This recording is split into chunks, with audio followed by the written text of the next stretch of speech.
options available, a no-contact digital sales experience, and the new 2022 RDX and MDX. Details at hendrickacura.com. In the forecast, sunny this afternoon with highs near 60 degrees. Tonight, mostly cloudy with lows in the mid-30s. It's 40 degrees right now in Charlotte.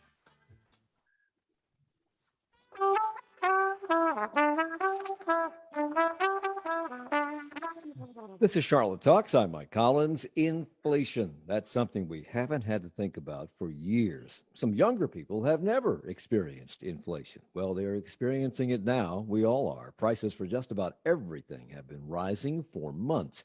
Groceries and gasoline are just some of the things we buy that are giving us sticker shock. Inflation is at its highest rate since the 1980s, 40 years ago.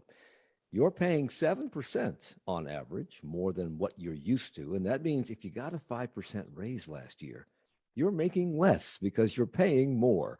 Why is this happening? How much longer will this go on? How much higher can prices go? And when will they start to come down? Here to explain it all and give us an update on the general economy and on yesterday's stock market roller coaster ride, we have three economists with us. Mark Vitner is managing director and senior economist at Wells Fargo. Welcome back. Be here.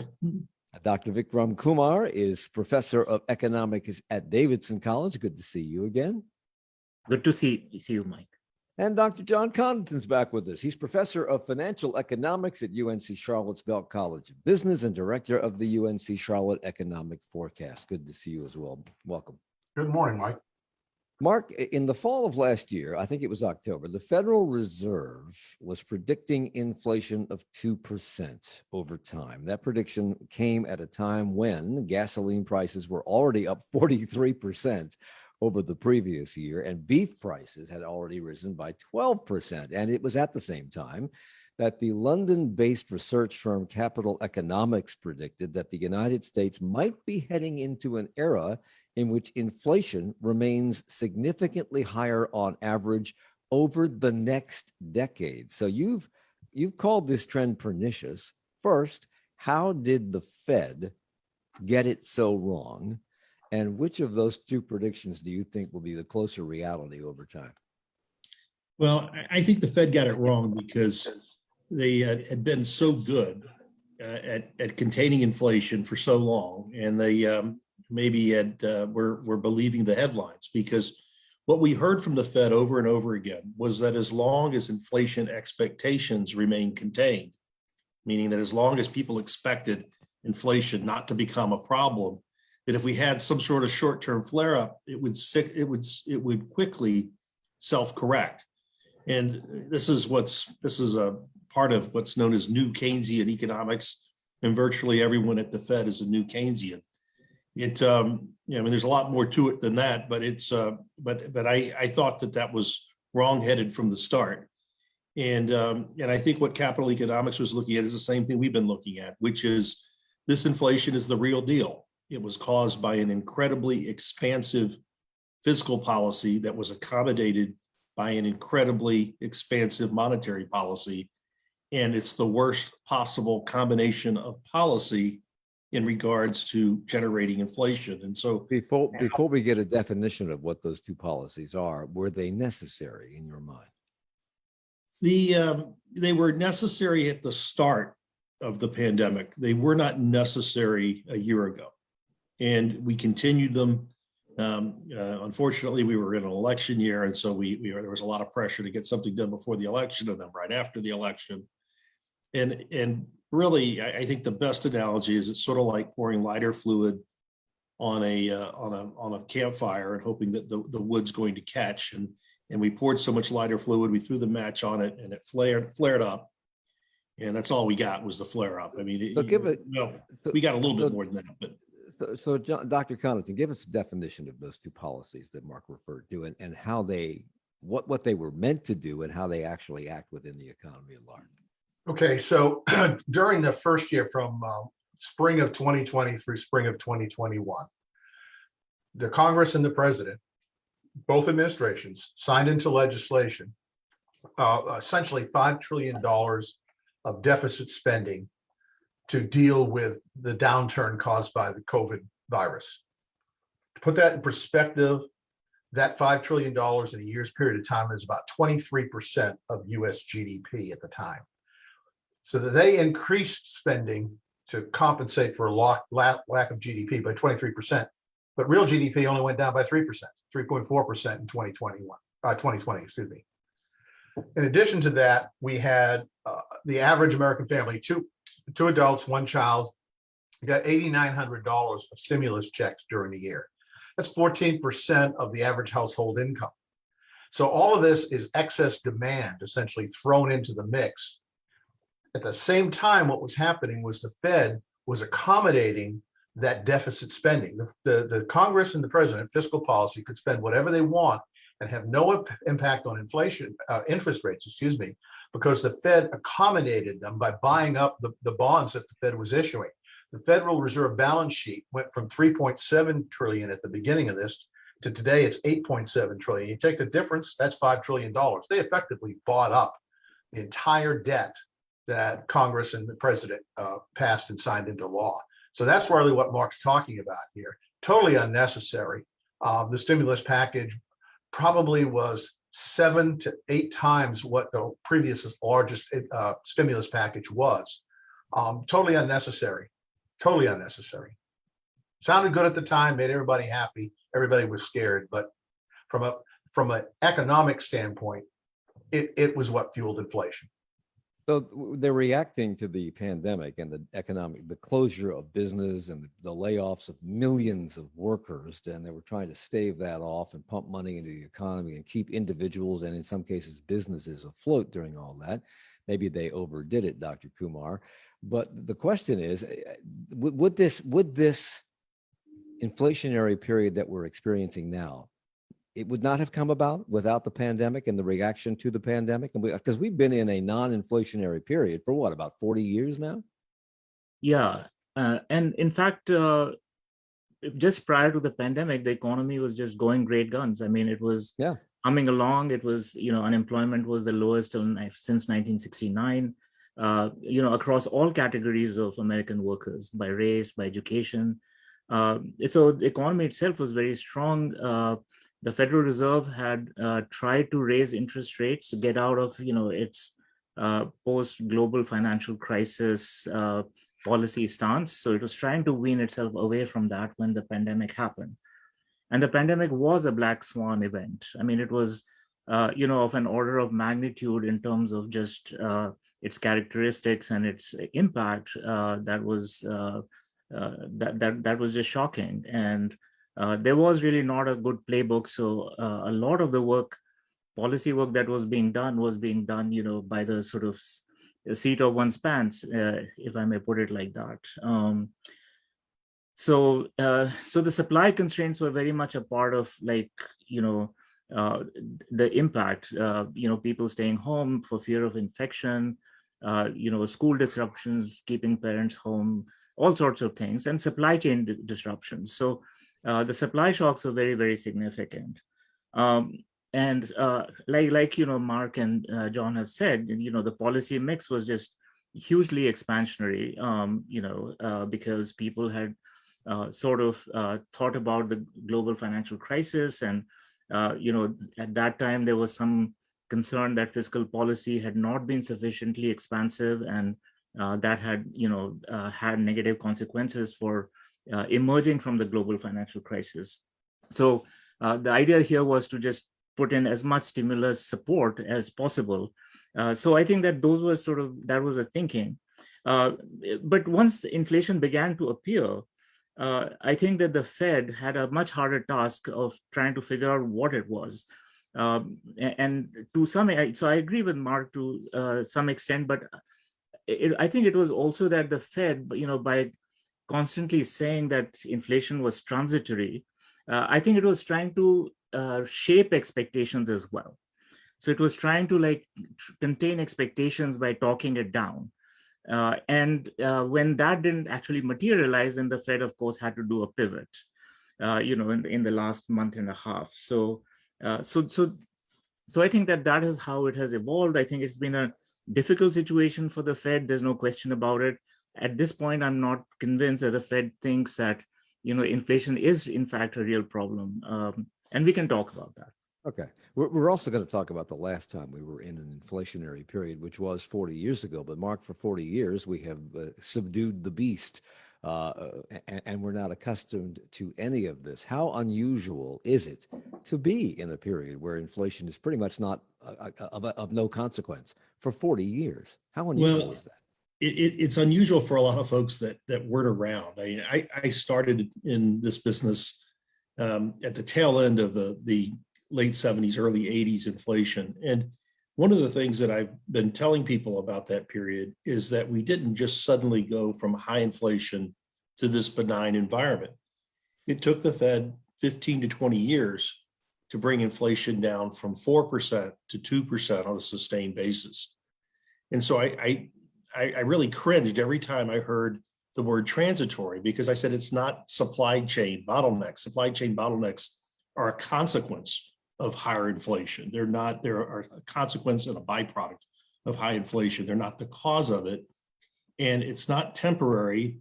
And I think that right now the financial markets are getting out of kilter because I think the Fed is going to suddenly shock the economy back into 2% inflation. And it's more likely to be a marathon, not a sprint. It's going to take quite some time to bring inflation back down to 2%. And I'm thinking the latter part of this decade, if we do everything right. John, the pandemic was an extraordinary event. Most of us have never lived through anything like it, and we lost millions of jobs, and businesses shuttered temporarily, and some of them shuttered permanently. The supply chain was grossly disrupted here and around the world, throwing everything out of whack. And yet, we kept being told in the deepest part of this by economists and people in the government that we're supposed to trust, that this too shall pass, that when we start emerging from our cocoons and going back to normal, everything would go back to normal, including the prices. And that has not proven to be the case. Were they naive? First of all, let me comment on what Mark said. Now, you know, Mike, that Mark and I don't necessarily agree very often, but unfortunately, I think what Mark said at the very end, that this is not going away anytime soon, is unfortunately very correct. I think Mark's right that we're going to be dealing with this for several years, maybe for the entire decade of the 20s. So that's number one. Number two, I'll go back to kind of what you said about the decline, and a couple of things will just kind of clean up. One was, there was a real sharp drop in the second quarter real GDP in the US, over 30%. But in the third quarter, most of it was recovered. It was, pretty much over by then. Yeah, it took a little while for the unemployment rate to get back down, but it was steadily dropping after July of 2020 by several points every single month. Okay, so that's number one. And that's why I say that the response by fiscal policy response and the monetary policy response were completely out of line given the circumstances. We knew by the summer of 2020 that this was A, over, and B, on the mend. Now, the second point you mentioned is the number of businesses that supposedly went out of business. And I'm sure that several businesses went out of business and were not able to reopen. But when you start to look at the data, what you find is, gee whizzikers, there are more businesses today, more establishments, physical places of business today in North Carolina than there were before this all began. Okay, so we went through a dip where some businesses failed and businesses went out in 2020, but by 2021, this was done. We were in fact creating new businesses on a regular basis. So the question then becomes why we're still in this, why prices are up and continue to rise. And I want to hear from Dr. Kumar also about whether or not he agrees with Mark Vitner and you about this going on for the next decade and what he thinks that number may be through the next decade. When we come back at Charlotte Talks on WFAE. Support for Charlotte Talks comes from WFAE members and Mazda of South Charlotte, pledging to help end child hunger in the Carolinas through ongoing support of Second Harvest Food Bank of Metrolina. Details about this initiative at mazdaofsouthcharlotte.com. And the Spectrum Center, presenting singer Andrea Bocelli, featuring Opera Carolina Orchestra and Chorus, February the 11th, 2022. Tickets and information at Ticketmaster.com. Coming up tomorrow on this program, Charlotte native Larry Farber's whole life has been about music, playing bands, working in many parts of the music industry, and in founding Charlotte's Middle C Jazz Club. He's also brought music legends to the Queen City through his Music with Friends concerts. And now, Larry Farber has written a memoir about his life in music called Noted Memories. Eric Spanberg will be here tomorrow as a guest host, and he'll be talking with Larry about his contributions to Charlotte's music scene and more on this program at 9. The fastest growing population in Charlotte Mecklenburg schools is Latino students. The pandemic presented another hurdle for many. The Hispanic population was very bad affected. So we were behind, but now we are in a state of emergency. We examine what's being done to address this issue and more in our 3-part series, Breaking Barriers, Challenges and Opportunities for Latino Students, starting February 1st on 90.7 WFAE and WFAE.org.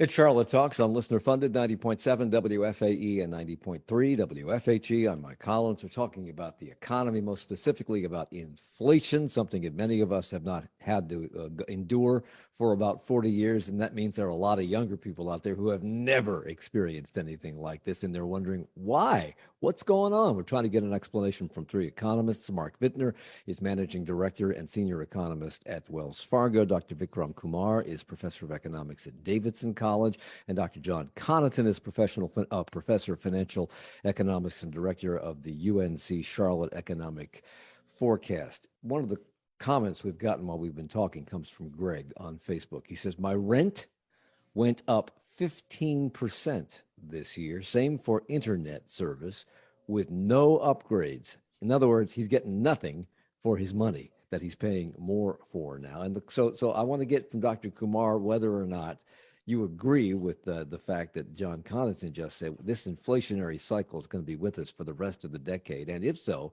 what do you see the inflationary number being over time? And why is this happening now that things have gone back to normal? Well, first of all, I don't mind making forecasts for 10 years out because nobody's going to be there to check on me. No one's going to remember. Exactly. Well, I mean, there is a case to be made for what both John and Mark have said, but I do agree that there are forces at play that will make prices higher in general going into the future. But as to inflation, some of that is going to depend upon how skillfully the Federal Reserve executes its policy mandate now. I mean, if it is able to adjust expectations quickly, if it is able to get a handle on the economy quickly, then there is a possibility that the trajectory of inflation may not be quite as bad as one might think.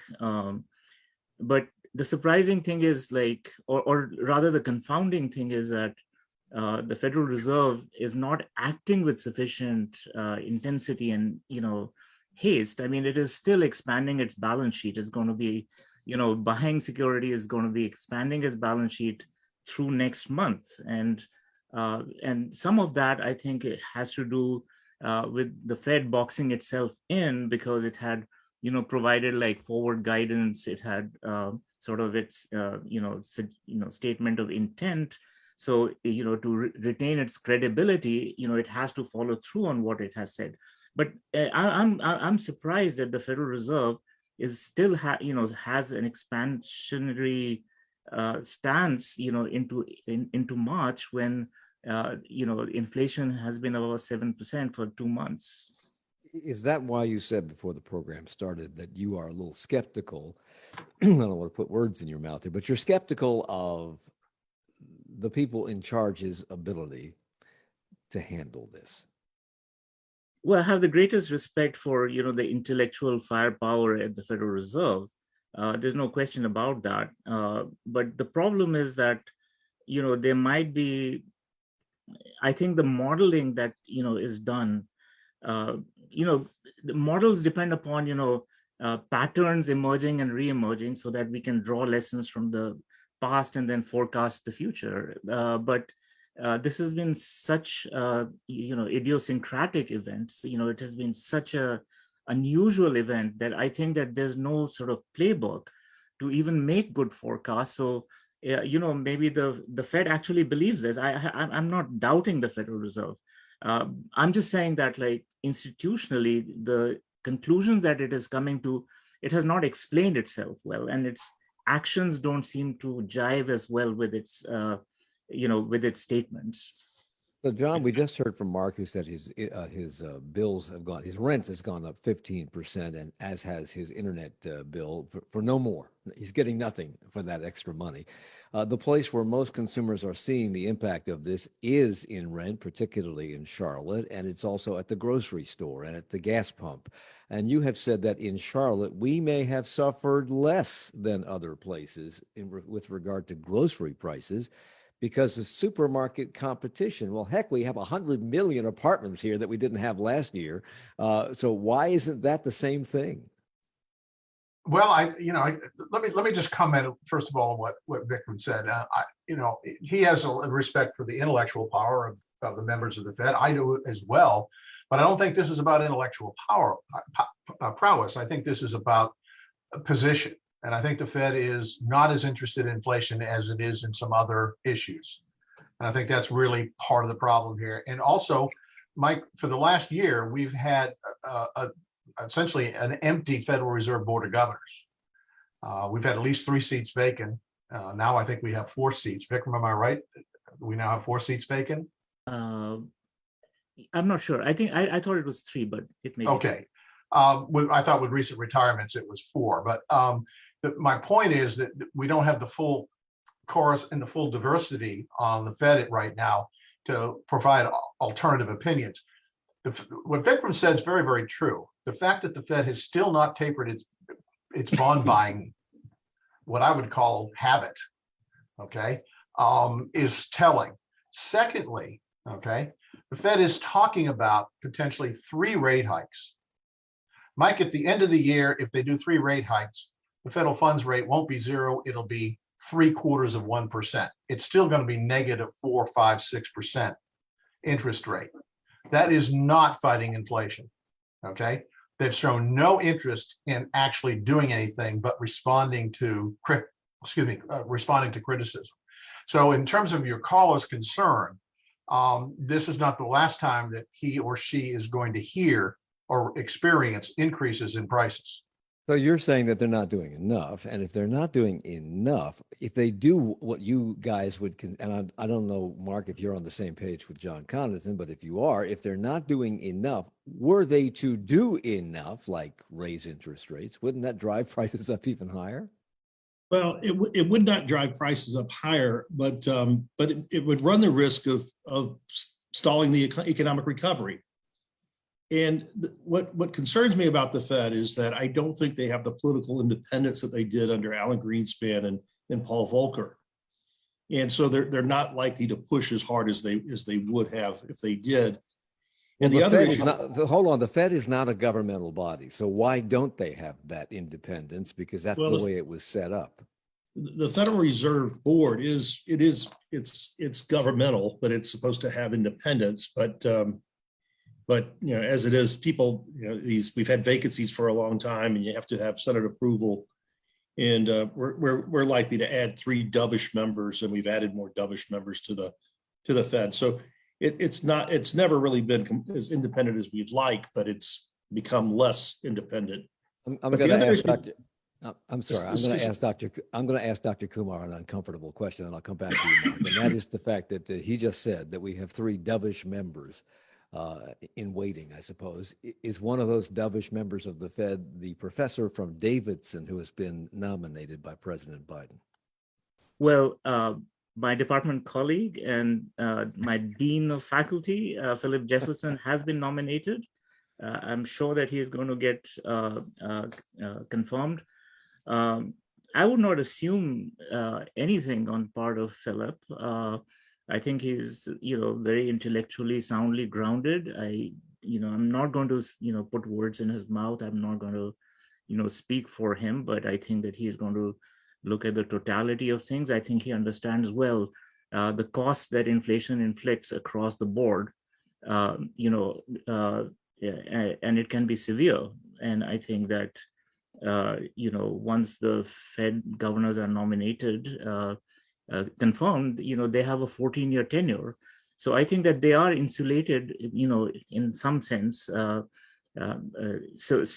I'm not saying that the Fed, is going to, hang up its spurs and retire from the inflation game. That is absolutely not, what I expect. I am a little confounded. I'm not saying that I'm convinced that the Fed has given up on it, but it hasn't explained its position as well as it should. Political pressures always, surround policy institutions. There's no question about it. And I think that that is going to be something that the Fed will have to be clear about, because going into later in the year, the Fed might have to take even stronger measures that may be more unpalatable, to the economy at a time when the elections are going to be around the corner. So it might face significant political pressure, but then that is going to be a test of the Fed's ability and its intent. So the Fed has to, basically what's happened is for the last 10 years, the Federal Reserve has been in an easing mode. And easing is like, everybody likes it, if you don't create bad things. So the Fed has had no pushback on anything it has done. So I think it is kind of out of practice at some level. And so, it's going to be interesting. I think that there's going to be some navigation that's going to be required. I think there's going to be, high level of negotiation, political negotiation that's going to be required. But hopefully the Fed is going to do the job. But So, Mark, Michael, I was going to say that we want to have both hawks and doves at the Fed. I don't want to imply that being a dove is a bad thing at all. It's not. And Yeah. I interrupted you, and I wanted to give you a chance to finish, if you even remember what you were talking about. I'm sorry. Mike, may I just say something about the rent and the internet, that your caller talked about? That is the reason why we need to, there needs to be quick action on inflation, because as these decisions on price increases get folded in, it begins to build up this ratchet of wages and prices that are very hard to contain. So the quicker, we actually douse this fire, the better off we are going to be. So, Well, Mark, I wanted to add something on that though, Mike, if I can. Sure. The persistence of zero interest rates is what's given rise to this increase in apartment rents. Because people that are buying apartments can borrow money at close to zero, and they are bidding up the prices of apartment communities, and they're having to raise rents in order to justify the higher prices that they're paying for that. And that's Charlotte is one of the hottest markets right now. And rents in Charlotte, you're lucky it's only up 15%, because metro wide we're up 21%. And because of that, inflation in Charlotte is not 7%, it's closer to 10%. And I base that off of other metro areas that we get monthly CPI data for, which are in a similar position with rents. So if you have the money for a down payment, that would normally drive people into the real estate market, because rents are becoming ridiculous and you're kind of not going to get that money back. But if you buy a house, you might. But the problem with that in Charlotte, I would think, and in some other places around the country, is that the real estate market is also incredibly hot. It's a buyer's market and there's no place to go. There are very few homes for sale. Dr. Connaughton, that explains the raise in rents, but look at what we're buying. I mean, the price of automobiles has gone up because of the chip shortage, we are told, because the chip factories had to shut down during the pandemic, and that has resulted in not enough parts for computers that run these cars. That explains that. But why milk? Why bread? Why eggs? Why gasoline? There doesn't seem to be any shortage of any of those things. Okay, I'm going to kind of piggyback on something Vikram said, and I just want to tie it all together, give the audience a little bit of a really short, condensed version of inflation. So we had demand pull inflation, which I talked about at the beginning of the show, brought about by sending out tons of money to people to bid up prices. And so that happened at the end of 2020 and into early 2021. Okay. And we saw the first kind of wave of demand pull inflation pop up in the spring of 2021 when we started to see 3-4% increases in prices year to year in May and June.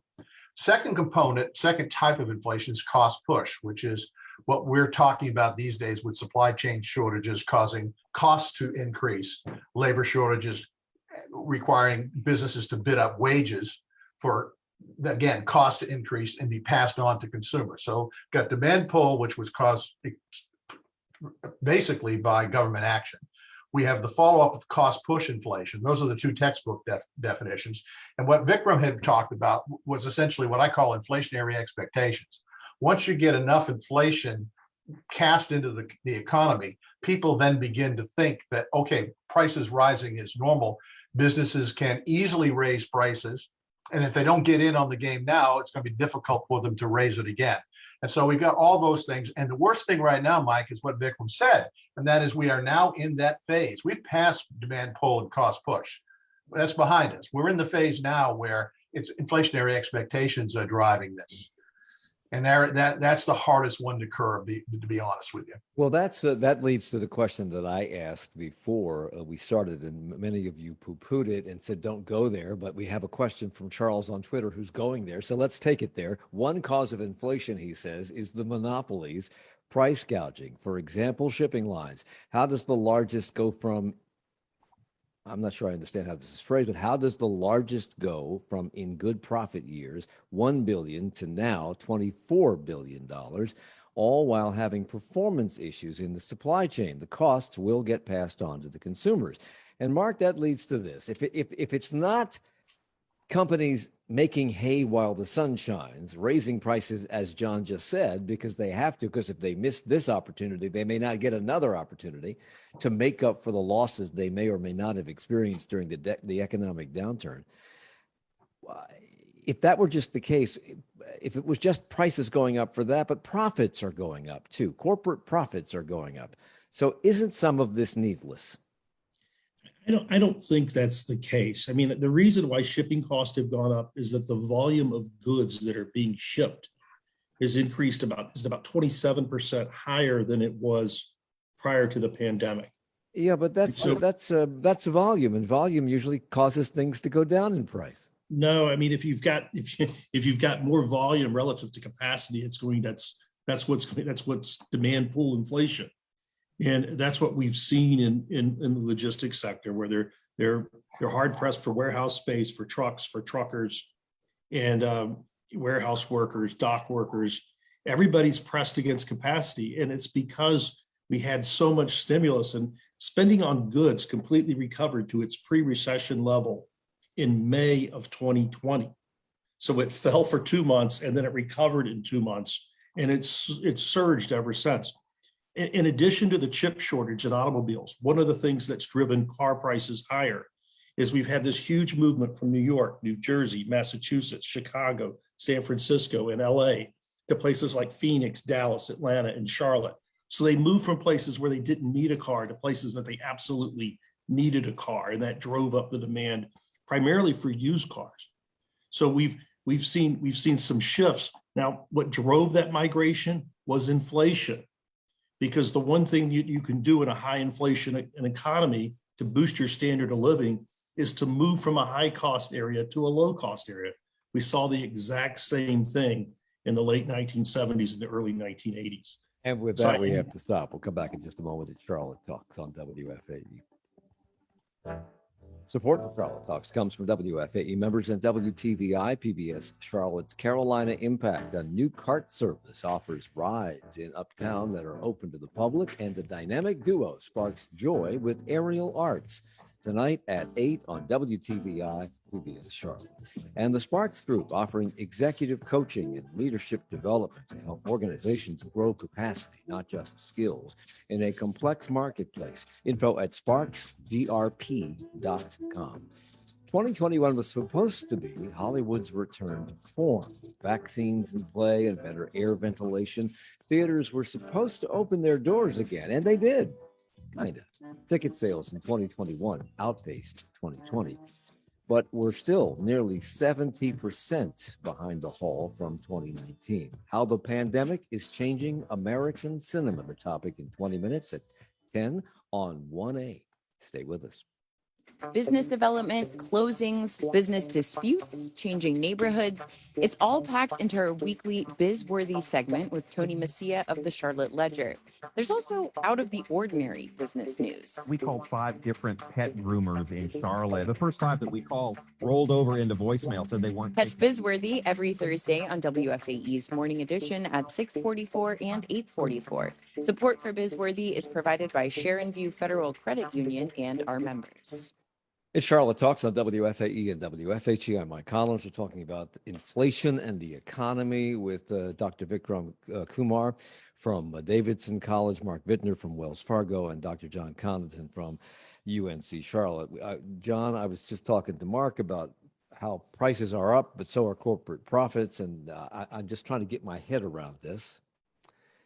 If corporate profits are up, because prices are up, are these companies being greedy? Couldn't these prices come down if they eschewed some of the profit? Or is that just simply antithetical to capitalism? Well, I think you're right on that last point, Mike. But I think there's something else that's going on here that I think that we need to think about. All right.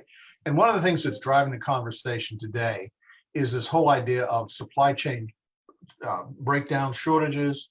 I keep hearing, just to comment on something that Mark said earlier about the Fed being afraid of chopping off this recovery. We're way past recovery. We're in the expansion phase.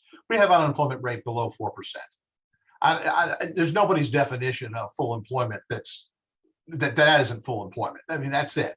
Now you'll hear the counter argument. Well, we still have 2 or 3 million people that aren't in the labor force that were there before this all began. It's got nothing to do with COVID. This has been knowable. This has been on the horizon for a decade or more. I first started talking about labor force shortages at least 6 years ago in my quarterly forecast that I provide at the university. And it's a simple fact of demographics. And it's almost like deja vu all over again, if I can quote Yogi Berra here. The Fed was not, and the Congress was not paying attention to demographic changes and shifts in the 1970s when we had the last round of inflation, and they're not paying attention to it right now. So let me give you a quick analysis on this. So we look at demographic age groups in 5-year cohorts. The people that are, right now we're in the middle of the baby boomers retiring. The baby boomers were the biggest generation. So we look at the people that are 60 to 65 years old today. There's more people in that number than there is in the 16 to 19-year-olds that are going to replace them in the labor force. So the labor force is going to go down. It's going to decrease in size. That is a fact. So this fact that we're talking about, well, geez whiz, we've got 2 or 3 million fewer people in the labor force today than we did in December of 2019 was inevitable. It was going to happen. What COVID did to exacerbate this problem was push forward some of the retirement decisions that people, the baby boomers, were making. And that's just a fact. We're going to have to get used to this going forward. There are only 2 things that create economic growth: increase in productivity and increase in labor force. And if you have one of them actually shrinking and the other fairly stagnant, that's increase in productivity, you're going to have a very low GDP growth in the future. Congressional Budget Office, I know they've caught a lot of grief in recent months, but they do a 10-year forecast. And if you look at their 10-year forecast, you'll see that forecast for the next 10 years does not have a single year above 2% in terms of real GDP growth, which is indicative of the realization that we are not going to have any labor force growth for the next decade. And we're going to have to adapt to that. So the idea that somehow or other fiscal or monetary policy is going to bring 2 million people back into the labor force who've retired is a fantasy. So I want to get a little history lesson about how, in a second, about how we got rid of the super hyperinflation we had 40 years ago, and which resulted in this 40-year lull. But before we do that, here's an email from Andrew, Dr. Kumar, that I'd like to take a stab at. I'm hearing lots, he says, of talk about why prices are going up. But once things settle down, will we see prices drop? Or will grocers and landlords just fall back into the normal inflation and leave prices where they are? Historically speaking, when prices go up, do they ever come down? No, pretty much not. That is very, very unlikely to happen. I mean, Andrew can, best hope for prices, moderating so that, future increases are going to be palatable, within a 0 to 2% range, close to 2%, which the Fed has, for a long time tried to target. But there is not a case that I can see where prices will in fact fall, and I don't think that's very good for the economy. That's what happened during the Great Depression. That's what we call deflation, that causes all kinds of negative disruptions in the economy, and so I think that that is not an outcome that one would wish to have. So, But Mark, we're making less now, but despite any raises we may have gotten, if they were less than 7%, we're making less money than we made before. But because workers are demanding more money, and in many cases, employers are responding, isn't that also driving prices up, Mark? yes, Yes, absolutely. Oh, I'm sorry. Go ahead. I'm sorry. I thought you said Mark. We are seeing a little bit of a wage price spiral, and but even though wages are going up, they're not keeping pace with inflation. Right. And yeah, that's when you reference that, I've used the term pernicious. That's one of the things that I think is very pernicious about the current inflation environment, is that real wages have actually fallen more over the last year than they did in the financial crisis.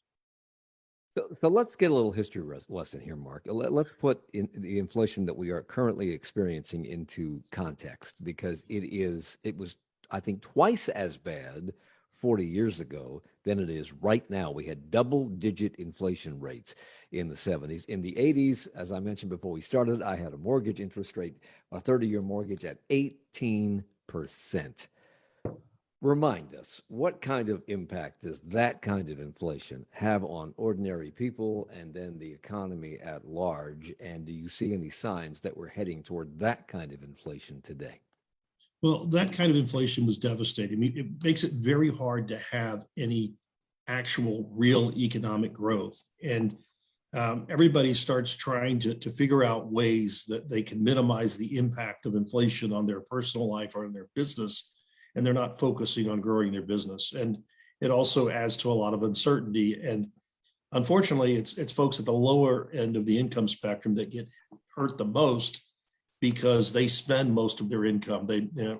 Upper income households can save some of their income by buying assets, which appreciate with inflation, but lower income households cannot.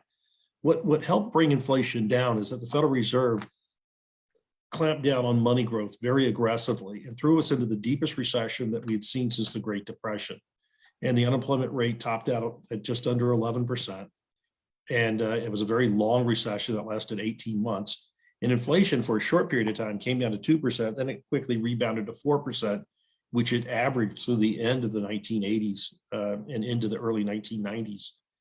And so it was after that the Federal Reserve began a policy of what they called opportunistic disinflation, and that they would lean into the wind when the economy was strong. They would tighten a little bit preemptively to help bring inflation down and kind of curb inflation on the way up, bring it down when the economy was slowing. And I think we need to see something similar, but the run rate on inflation, it may top out around double-digit levels this year, but I don't think we're headed for a run rate as bad as we saw in the 80s. I think in this scenario, I think that inflation will be 3 to 5%, and the 3% will probably be when we get some relief on the supply chain disruptions, but that won't be the run rate. The run rate will be between 3 and 5. And that's going to be what the Fed's going to have to work on later in the decade in order to bring back down to 2%, if that's what if they want to get back to their. Yeah, and I think in the 80s, I think in the 80s, inflation topped out at 18%. One thing I know doesn't work is wearing those win buttons that came out, whip inflation, now that President Ford came out with. That does not work. So let's not do that, John. Mike, you got your decade wrong. Okay. Interest rates peaked out in the early 80s at 18%. That's for sure.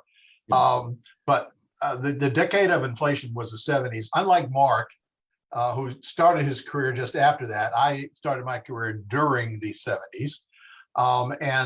We had a 10-year run of inflation running over 5% average during that period of time. But there were 3 years that it turned out to be double digit during that period of time. Volcker became Fed chair, and in October of 79, Volcker put his foot down and did essentially what Mark said, a very restrictive monetary policy that threw us into actually 2 recessions, a short one in 80 and then the big one that Mark talked about in 82, which essentially took the wind out of the sails, got out in front of the stampede, if you will. Real quickly, I think that, the Fed has been disabling a lot of the controls that they've had during the past decade. We no longer have a reserve requirement for banks. It's zero, okay, which is it is. The Fed has gone into interest on excess reserves as their principal monetary tool to try to maintain. I think the Fed is wrong-headed on this. I think the Fed is in more trouble than we've indicated today in terms of their ability to do something about this. Mike, we have less than 4% rate of unemployment. By anyone's definition, that satisfies one of their dual mandates, and that is growing the economy, full employment. It's there. And yet they're still disregarding the inflation that's here. And I think they've run out of tools to deal with it. My big concern is not what Mark said. Mark's case, I think, is the best possible outcome. And that's a run rate somewhere between 3 and 5% over the next decade. I think there's a bigger downside risk in this, and that is that it gets out of hand during 2022, and the Fed does something to essentially spin us into a recession. And then I think what's going to happen is they're going to become very accommodative again, particularly during an election year, as Vikram had mentioned earlier. And unfortunately, we're going to wind up with a much higher run rate than what Mark suggests. Dr. Kumar. John, you just said one thing on there. That first recession in 1980 was because Jimmy Carter blamed inflation on credit cards and put credit controls in place. So yeah, the Fed got the second recession.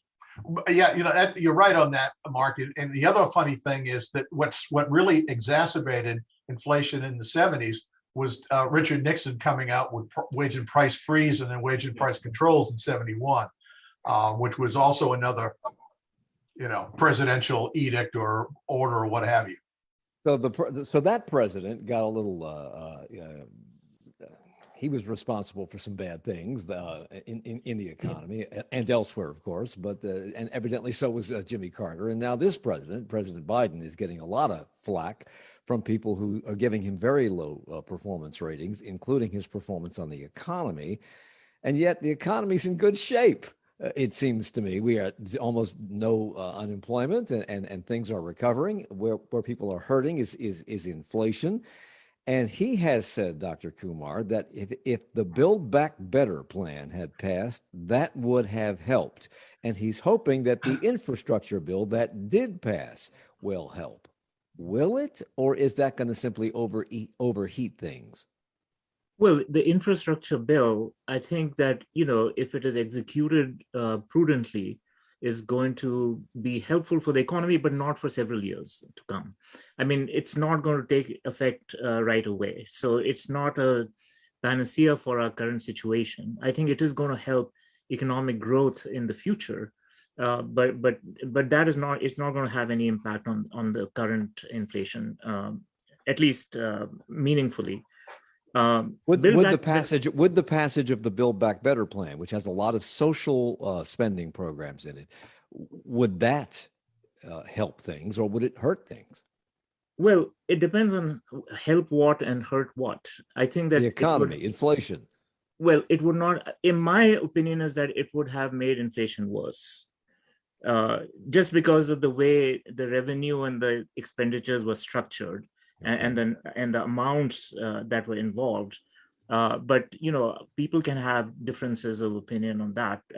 I think the Congressional Budget Office, when it reviewed it, ultimately came out with the fact that it was going to have a significant impact on the budget deficit in the short run, and that was certainly going to be inflationary.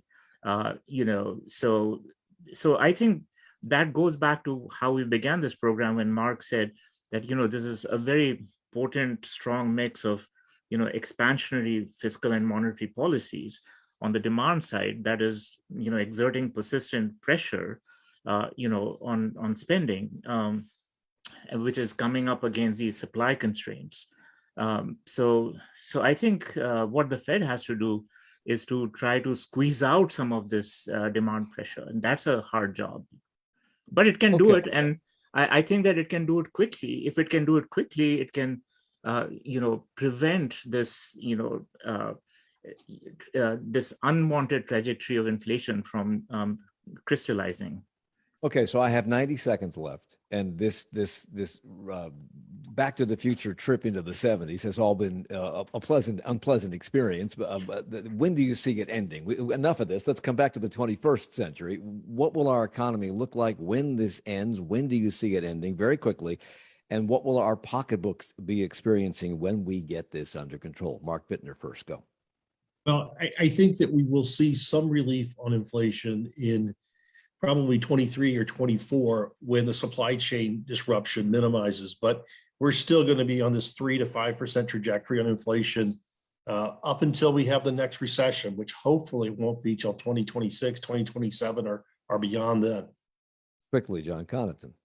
I agree with Mark pretty much in his analysis, with one exception. I think the recession's coming sooner than what Mark would hope for. I think we're looking late 22, maybe 23 for a recession.